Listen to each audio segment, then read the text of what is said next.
It is the duty of man. Like, that's what we were created for, to be the one that carries the burden, and put the weight on your back. Like, it's our job to deal with that. You're going to have same amount of money stress when you're broke as you do when you have a shitload of money. You might as well be a stressed fucking man with a shitload of money rather than a stressed broke ass motherfucker that only could bring his kids to the beach for a 5-minute trip with a little tag.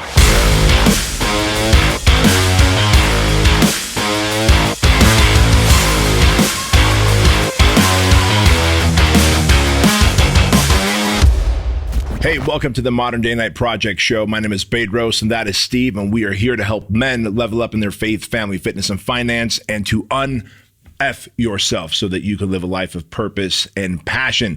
And today we want to kick off an episode talking about why men need to master money. Like, I believe, my core belief system is that if a man wants freedom from the opposition, big government, and being controlled, if a man wants sovereignty, if he wants safety, today, money is the equivalent of a weapon like a rifle, a knife, or hand-to-hand combat. Money will give you that, and it will allow you to have more purpose and reach more people in terms of doing a lot of good. So at the project, we always talk about, faith, family, fitness, finance. And so that finance piece I want to tap into. And like for you, you've told your story a ton, Steve, where, especially at the project, but I don't know if our listeners know, the story that resonates with me, and I want to kick this off where you can tell the story. You guys, the whole family in a car, went to the beach, and you guys had to use like one token or something to take turns. Why don't you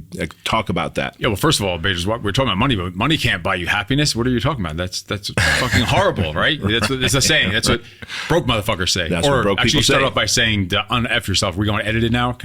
No, I don't know why I decided to go politically correct. I don't know if we're going fucking woke now or something.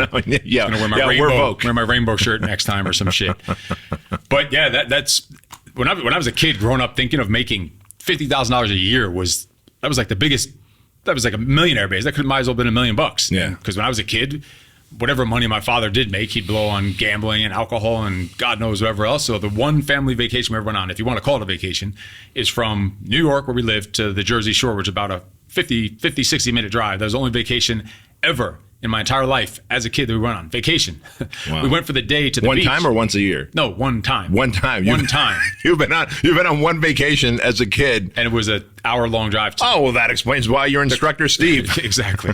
The closest beach in the Jersey Shore, which is like the biggest shithole, and there's parts of the Jersey Shore that are just nasty, and that's where we went because it was the cheapest to get on the beach there. Sure. You had to pay $1.50, whatever it was, $1.50, $1.25 to get onto the beach. To give you a little pin and a little tag, and you now can go on the beach. It's like you have to pay to go on the beach.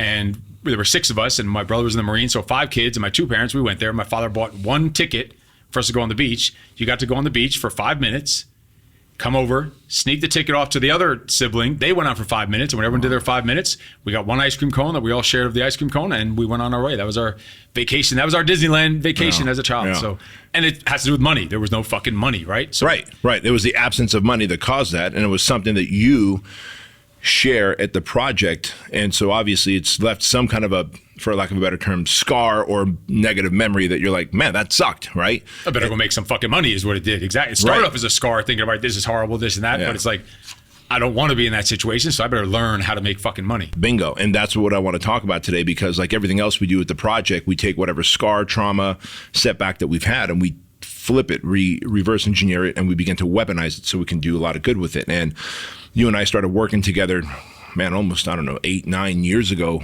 you off as a coaching client where you had 2 gyms, and today we run the project together, the Squire program together, some other programs together. But you really set out to make money because of experiences like that, because you didn't want you, your wife, and your kids to have experiences like that. You want to give them a better experience, like human experience. For me, it was very similar. When we came to the United States, I was 6 years old. My older brother, who's 14 years older than me, so he was 19. My sister was 22, and there I am, 6 years old. Mom, dad, older brother, older sister, all have multiple jobs. I'm having to hear my sister complain about how her boss at this pizza shop that she works at for less than minimum wage is being vulgar with her, is being hands-on with her. And I remember her crying to my dad saying, I want to quit my job. I don't want to work there anymore. I'll go find another job. And my dad saying, can you just last a couple more months, because we needed that money because we lived in Section 8 housing and we needed to get out. And, as a kid, man, I felt like, you're 6.5 years old at that point. I felt so helpless. I wanted to do something. That's my sister. And so I remember going up to her when she was crying and saying, look, one day I'm going to make so much money. I'm going to be so rich. You'll never have to work again, thinking that would solve her problem in the moment, which obviously it didn't. But that led me to wanting to make so much money and doing so much good with it that the people that I love, the people that I know, the people that I support, the charities, the churches, the causes will never lack because I'm out of money. And so that's, we both had kind of money issues growing up, and then I just flipped it on its ear as well. So, today you went from being a coaching client to now you coach men. You do so many great things with men. What are some of the nuggets you instill in them about money? Well, the first thing is to learn about it. Get help, get education on it, because what you learn in school, what do you learn in school about money? You learn nothing about money. All the math and all the bullshit topics they teach you is nothing about it. Even if you go through the full education, graduate high school, go into college, you come out and they're just as fucking clueless as anyone else. Once I started coaching with you many years ago, there was literally within minutes you're getting more than you learned in your entire years of school, the waste of time that you had. So first thing is to be open-minded and get education on it. Learn about it. Learn what it takes to make money. Learn also, think bigger. Like I used to think $50,000. I remember when I first had a $60,000 a year as a personal trainer. I thought I made it. Right. This is it. There's nothing left to it. There's nothing left to the game than this. And that was around when I started coaching with you. And like, no, you need to be thinking of $60,000 a month. I'm like, yeah, you're fucking crazy. That's just impossible. That can never happen. And within a few months, you had me up to making more than that per month. One of the happiest moments was when you had your 2 gyms in New York and you came up here and you did your half day and you're like, dude, I run my gyms from my home now. I've got a great team. I've got great systems in place, great leaders. So that guy that was making 60 grand in a year went to making 60, 70, 80,000 in a month. And when you said that, I said, so you're running your gyms from home. What do you want next? And you're like, I think I want to move to California. Like, I think I want to move to better weather. Because every time you'd come out here for a mastermind or a half day, you're like, dude, palm trees, sun, surf, whatever. And that's what money affords us. Let's face it, money, California is not a cheap place to live, right? And people tell me, I'm sure you hear it all the time, like, man, how can you afford to live there? It's because I found a way to make more money, and it wasn't like some secret way. So I want to share with everyone, like, what some of those strategies are. So maybe we'll just take turns going back and forth, but let me go first here. If you want to make more money and you have a job today and you're like, man, I don't know how to make more money because I have a job, I'm busy. There's this thing that I do with my coaching clients, and I call it their Friday night project. You might remember it, where, hey, you've got a business or you got a job. If you want to create a new business or another income stream, on Friday nights, Saturdays, and Sundays, instead of going out and partying or sitting in front of the television watching your favorite sports team or whatever, dedicate that Friday night, part of Saturday, part of Sunday, because you also need family time and decompression time. I get it. But dedicate your Friday night, part of Saturday, part of Sunday into that new income stream. And when you do, within 6 months, man, people can start making $2,000, $3,000, $4,000, $5,000 a month on top of their current income. And today, for a lot of people, that means they're not just going to be a paycheck or two away from bankruptcy. They can actually start paying for the fuel for their car. They can actually start paying for the interest rates of their high credit card debt that they have. And I think people forget that, they go, I don't have time, or I don't know what to do. The time factor is you got Friday night, half of Saturday, half of Sunday. And if you want to get obsessive like we are, you got Friday night and all of Saturday and all of Sunday, which is pretty much another work week to launch a new business, sell shit on eBay, learn to be a over-the-phone sales closer, copywriter. Go to YouTube and learn how to run traffic or edit videos or pay, done for you paid ads. And you could be running ads for companies like ours and making money literally from home while also maintaining your business or your job. What else can people do? And I've used that ever since then. If you think about it, that's how we started the project. That's how we started the Squire. The project didn't exist. We all had full-time jobs. We'd meet at the restaurant, drawing on napkins, all these torturous ideas we're going to do. That was basically a Friday night project. And I've used that ever since then. And I've taught it, passed it forward and taught it to so many people since then because of everything we've created from those Friday night projects. I think something else then that men need to do is learn to let go of shit. You need to let go in order to grow. You have to delegate so you can elevate your level, because otherwise you're just going to be stuck in fucking place. Yep. Like I was doing. $60,000, yeah, but I'm doing everything. It's all perfect. It's getting done 100% better than anyone in the fucking world could do it. But if that's what it's going to take for me to make $60,000 a year, if I have to accept 80, 85% of my 100%, I'll take 70% of 1,000 more than I'll take 100% of 100. I was giving myself 100% of the 100, but that's scraps. Next time you start delegating and letting go of your babies, like, oh no one could do it better than me. This is my gym. I have to coach. These are my clients. I have to coach them all. No one could do it. I have to do the sales because they're going to fuck up the sales. At the marketing, no, I have to run the ads. I have to do it all because no one could do it better. I'm the fucking master. I can do all this. But you're just spreading yourself thin, and it's impossible to grow. You have to let go of, I think there's that saying, I think I heard you say it about Stephen King. He would say, kill your darlings. Kill your darlings. Yep. If it was a book or a project or even a character, once it's drawn out, you had to kill it. So you have to let go of certain things in order to grow, but also let go of things to delegate them. Maybe some things don't need to get done at all. Some things need to get done by someone, but not by me if I want to get to that next level to have that money. And at the same time, you're teaching all these other people how to make money. They're now in a different position, maybe the position you used to be in, and you're teaching them how to one day delegate, elevate to another level too. So you're paying it forward, helping all these people out. You're helping them put food on their tables, take care of their families, while you're also elevating your own game. And it's just a revolving door, never-ending system. Yep. Well said. So let's talk about this. Marriages, right? We talk about the project all the time. We say, hey, at the project, once the guys graduate to 75 hours, and they're like dialed in. They know what their purpose is. They're driven and obsessed by that purpose. They read all the assigned books ahead of time. They did the training program ahead of time and came in fit and jacked and ready to dominate. Like they are leaving that 75 hours, which is funny because everyone thinks the project is 75 hours. Oh, it's 75 hours. The project is like 6 months before the project. There's like required reading of several books. And then also, here's a training and nutrition program to get you fit and lean and athletic enough to be able to go through the project. Now, those who don't do it end up ringing the bell, or those who are mentally weak, this, end up ringing the bell. But those who do that 6 months of conditioning, reading the books, et cetera, make it through. And then on the other side of that is 12 months of mastermind and a lifelong brotherhood that they belong to. But one thing that always kind of stuck out at me is at the project, we tell them, look, man, project is going to create either project babies or project divorces, meaning you're going to go back home and you're going to reconcile your relationship with your wife. You're going to get on the same page with her. She's going to get on the same page with you. And you guys are going to move forward together in this partnership that's a marriage. But on the flip side, your wife may be like, dude, I'm not on board with this new version of you, this 2.0 version, this elevated version, this self-actualized version. And at some point, if you can't get her on board, well, unless you're going to degenerate back down to the 1.0 version, you've got to move on. But I share that because oftentimes divorces are a byproduct of either money issues or communication issues. And when we hear a 56% divorce rate, and then we know that, well, it was because of money. We couldn't agree on how we're spending our money, the debt we were in, and who's going to do what, et cetera. Like, what if you made so much money that money was no longer a factor in your marriage?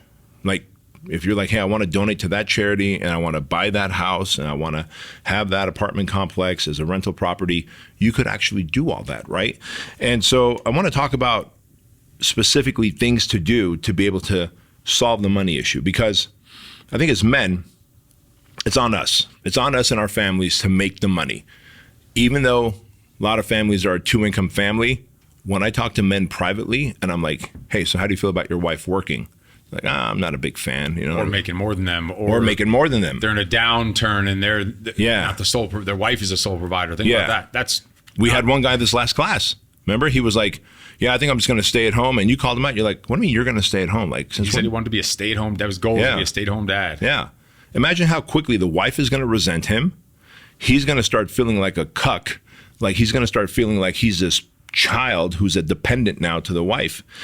Instead, what if you can actually make more than your money, more than your wife? What if you could actually put her in a position where she has the option whether she wants to work or not because she has to work to be able to afford your guys' lifestyle? And I share that because when they're talking to me in private, I'm like, yeah, it must suck, right? When you have your wife, she gets dolled up, gets her hair done, puts on makeup, dresses nice, pencil skirt, stockings, puts on high heels, and then goes to work for another man, and then comes home to you, takes the makeup off, puts the hair back, wears baggy clothes, and kind of the best of her was given to another man. Yeah. And they're like, fuck. Got a fucking sting, right? That's got a sting, right? And so, like, fellas, like, understand, if you want to make more money, you can't go, well, it's hard these days, it's impossible these days, because every single one of you have some level of value that you can add to society. And money, the formula is this: find a problem that the masses have. And the masses doesn't have to be like, look at the problem that we solved with the project. It's only for men. And oh, by the way, I would say it's probably for like 20% of men who are going to do it. Even though all men should do the project, I think you and I can agree, really 20% of men are going to do it. So 80% of the men who ought to do it don't do the project. The 20% who do, that's who the project is for. Yet it is successful, not in terms of profitability, but in terms of what it does. And the reason we're not focusing on profitability at the project, if we wanted to make it profitable, we either have to lower the time or lower the quality of the experience, or not have the liability insurance, because y'all don't know this, but every class of the project costs $28,000 in just liability insurance, not a year, but every class. And then we pay our instructors well, we pay our medics well, we have a great steak dinner that night. So all this to say, though, the project solves a problem for men in a very niche industry, like 20% of the men who are like, you know what, I would do that. And so if you want to make money, figure out what problem you can solve, and then be so good at it that you can actually charge for it. And then when you go, well, okay, great, I think I know the problem I can solve. It's a product, it's a service, it's a thing, it's a whatever. All right. And you're like, but I don't know how to find my customers so that I could solve their problem and take their money. Simple. Go to social media, all the social media platforms, Instagram, TikTok, Facebook, YouTube, just like we're on now, podcasts, and actually start adding value. Give your best knowledge away for free. And when you do, people go, holy shit, if this is the free stuff that this guy's giving away, working with them as a coach, a mentor, buying their product or services is going to change my life. You forget that you need to demonstrate your competency so that people will go, you know what, I will give you money to solve my problems all day long. And then you're so good at it that they're going to refer others. And that is how you start. Like, that's the essence of starting to build your own business. Any other insights on that? I think even the step before that, like, think about it. If money is the biggest stress to men, like every man, that's their biggest stress over everything else. Yep. And if it's causing divorces, how fucking stupid are men? So they say this is the woman they want to be married with the rest of their life, and now money is the reason why they're, all right, because of money, because they can't figure that part out. So I think the step before that is, and I noticed this way back when I was doing in your coaching groups decade ago, is you'd give all this sales and marketing stuff that needed to get done. And if you did it, if you just implemented like a motherfucker, it'd be gold. It would just be like a cash printing machine. The thing was, some people think, oh, that won't work for me. They would make excuses. They wouldn't do the work. They wouldn't put the stuff in. So before that even needed to happen, and you actually started shifting the coaching a little bit, kind of 50-50 would be on the sales and the marketing. The other half would be on the person, working on the person. Like, what was the saying? Nick Long, right? Yeah. Businessman, not the business plan. Yeah. He just said, Nick Long. You started shifting towards that way ahead of the game, and those people didn't click in their head, and they start thinking, oh, I don't need this shit, I just need the sales and marketing. But if they didn't work towards self-mastery first, work on themselves first, get the discipline, get in the fucking gym. Like, if you're a chubby-ass gym owner, you're not going to fucking sell gym memberships. Who's going to want to buy a membership from a dude with tits? It's just not going to happen.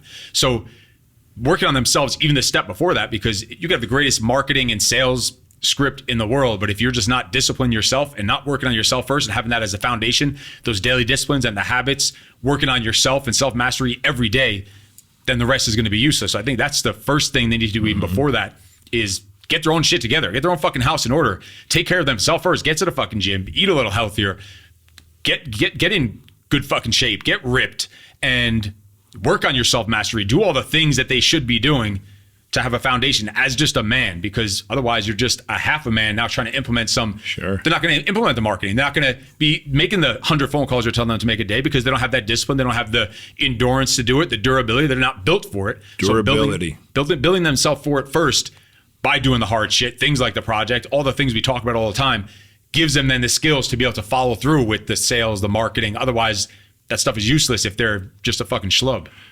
And to that point, if someone's watching and listening to this, they're like, well, okay, I understand why a gym owner will need to get in shape and not have tits to be able to make their gym successful, but I'm in real estate, I'm in restaurants, I'm in whatever. And so you hit the nail on the head, and I want to reinforce this message. It is the discipline that you're going to get by staying jacked, by getting lean, by becoming athletic, by eating right, by not having a dependency or addictions on vices like alcohol, weed, pornography, whatever, social media. It is a discipline, the consistency, the focus, and the delayed gratification. Because you and I both know, like, if you want to get jacked, you can go work out with Phil Heath one time, have the 7-time Mr. Olympia, go work out with him one time, have the best workout of your life. Yeah, look in the mirror, you still look like that same guy. But you work out with him for a year and eat the way he asks you to, all of a sudden, you're a transformed man. And that's because gratification, the results were delayed. It comes over time. It is the same thing, focus, consistency, discipline, and delayed gratification that we need in business. Because, as you were saying, once we started focusing on the businessman and not just on the business plan, I realized, okay, I'm going to give you a sales strategy and a sales script. I'm going to give you some marketing strategies and referral generation strategies so you can get leads. But inevitably, some of those aren't going to work perfectly.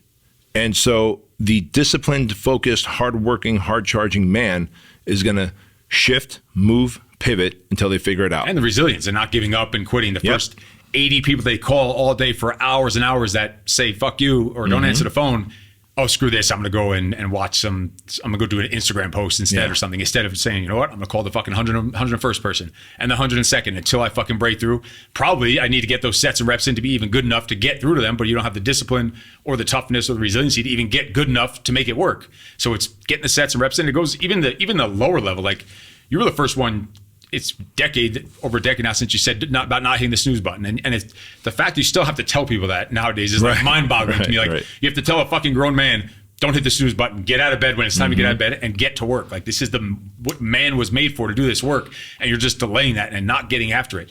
But it's those basics and simple tasks and daily habits that are going to be the foundation, the bedrock of everything else to come after. Bingo. It is. It's foundational. If you're going to build a tower, then you're going to want to build a tower on a foundation that's stable. And stability is, like you said, durability. It's focus. It's discipline. It's consistency. It's follow through. It's delayed gratification. It's all the things that men need to do so that they can become financially stout. And the reason, guys, we want you to become financially stout is because, let's face it, the more you're in debt and the more you lack the ability to make money at the very lowest level. All right, so your families don't get the best experience. They get one vacation in their whole lifetime like Steve did. That's the worst case scenario. But the reality is, never mind that. But if you want to live in a better neighborhood, better community that doesn't have as much crime, if you have money, you could literally move your family. If you want to go on vacation and you want to go on vacation at a time where it's the peak season, not off season where it's hurricane season, or they're having to fly fucking Spirit Airlines where it connects like to 12 different cities before it lands at the destination. Or how about this? Your neighbor's house burns down. The church that you go to burns down. And you're like, well, we're in debt. And you cross your arms and you go, someone should do something about that. I believe as men, we are the someones that should do something about that. I should have the financial ability to contribute along with my fellow men to rebuild that church, to rebuild that neighbor's house, to rebuild a community, etc.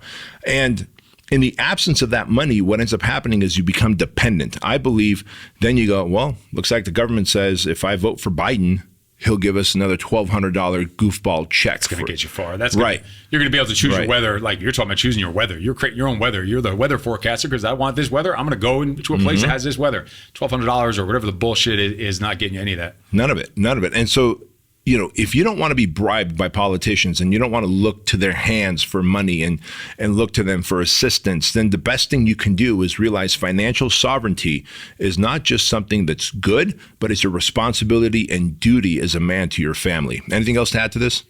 Just that, exactly what you said. I think it is the duty of man. Like, that's what we were created for, to be the one that carries the burden, and put the weight on your back. Like, it's our job to deal with that. You're going to have stress. The same amount of money stress, when you're broke, because you're thinking, how do I get my money, as you do when you have a shitload of money. How do I keep making this money? How do I maintain this lifestyle? It's the same amount of stress. You might as well be a stressed fucking man with a shitload of money rather than a stressed, broke-ass motherfucker that only could bring his kids to the beach for a 5-minute trip with a little tag.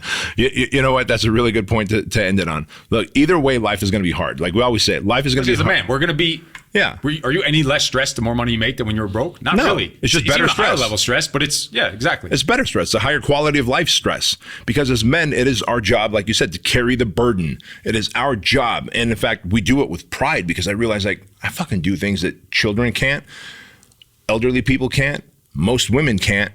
And I'm fucking proud of that. Like as a man, I sleep better at night knowing that I took care of my family. I took care of the teams who work for me. I took care of my friends and I look after them. And so if you don't have that mindset, I need you to adopt that mindset, because the most selfish thing we can do is to go, well, I make my $120,000 a year, I'm good.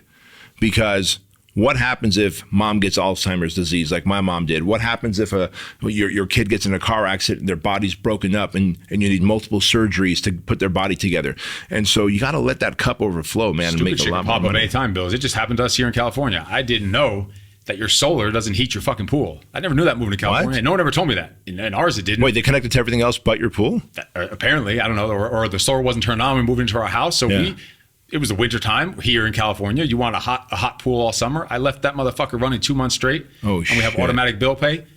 $4,500 one month, $5,000 next month, $6,000 the next month. Almost $15,000 fucking dollars to heat a pool. Bro, you were making Lamborghini payments. Exactly. To heat a pool that we waited like 3 times during the fucking week. I love it. Luckily, it happens. You're like, it fucking stings, but you're like, it doesn't kill you. It doesn't break you. Imagine if... That's actually a great example. And just be able to just eat it, take the fucking shot in the chin and keep moving, all right? Yep. Check. Don't do that shit again. To be able to take the shot in the chin, and what the pandemic did was it showed that so many people weren't able to take that shot in the chin, and instead they crumbled. So many businesses, tens of thousands, hundreds of thousands of businesses crumbled because they were just operating from like 1 or 2, paychecks away from bankruptcy, instead to be able to have a surplus of money so that when a pandemic happens, when we decide to leave the heater on and not realizing it wasn't hooked up to the solar or whatever, man, like stuff like that has happened to me. You go, all right, I took it in the shorts, but I can survive and thrive through this, and it's not the end of me. And so, guys, with that said, thank you for watching this episode of the Modern Day Night Project Show. With that said, if you click in the description box on YouTube, you'll get a chance to click on the mdkproject.com link, fill out an application, join us at the next project, and we'll see you next time.